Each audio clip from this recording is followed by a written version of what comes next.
Hello hi नमस्कार Sweety blog को आपण मानक स्वागत। आज मु बनैबा को जाउची पोई बेसर। चलंतु देखिबा कौन कौन सामग्री सब नैची। पोई आलू कखारु बैगण पोई पत्र भल से आकु धोईकरी सब काटी नैची। मसला तापरे रेडी करिबा। सोरिष जीरा कि सुखिला लंका पानी रे बतुरई नेथिली थे देदबा। पियाज रसुण ऑन करी कढ़ई बसई नेची। कढ़ई तातिले एथरे तेल पकेइबा। कढ़ईटा हमर भल भाबरे ताती गलानी। हम दे दउची तेल। तेलटा पूरा ताती गलानी से पंचु फुटण दउची।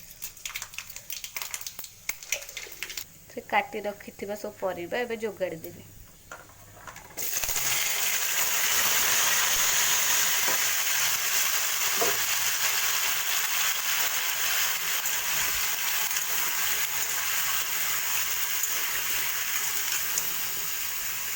थिरे आमे आवश्यक अनुसार लुण हळदी दे दबा।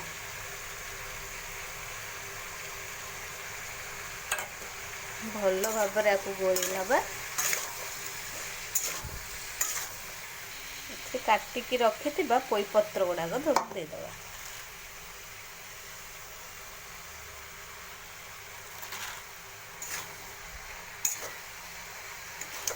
जो 5 मिनट याकु कवर करी छाड़ी दबा भल भाबरे संतुली हबा पे।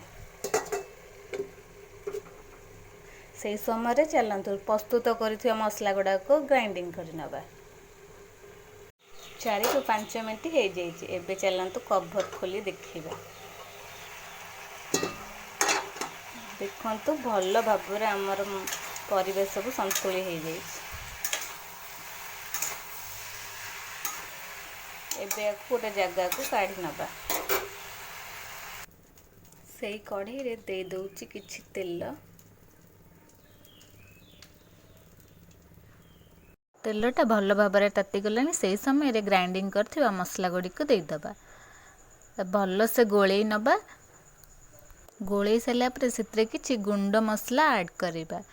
गुंड मसला लूण स्वाद अनुसार आपण देखि कम बेसी करि परिबे। काश्मीर लंका गुंड राग लंका गुंड हल्दी गुंड मसला रे सब पकेई दउची। पकेई भल भाबरे गोळेई दबा। किछि समय कवर दे छाड़ी दबा भल भाबरे मसलाटा कसी होआ पई। मसलाटा आमर भल भाबरे कसी हो गलानी देखंतु। से समय रे संतुली रखिथिबा परिबा सब दे दबा। दे भल भाबरे गोळेई दबा। गोळेई किरी 2 ରୁ 3 मिनिट कवर दे छाड़ी दबा भल से सिजिबा पई। 2 ରୁ 3 मिनिट हो जाइए। एबे कवर काढ़ी देखिबा। देखंतु रेडी हो गला आमर पोई बेसर। मो रेसिपीटी जदि आपनको भल लागिथो प्लीज लाइक शेयर कमेंट करिया को भूलिबेनी। जय जगन्नाथ।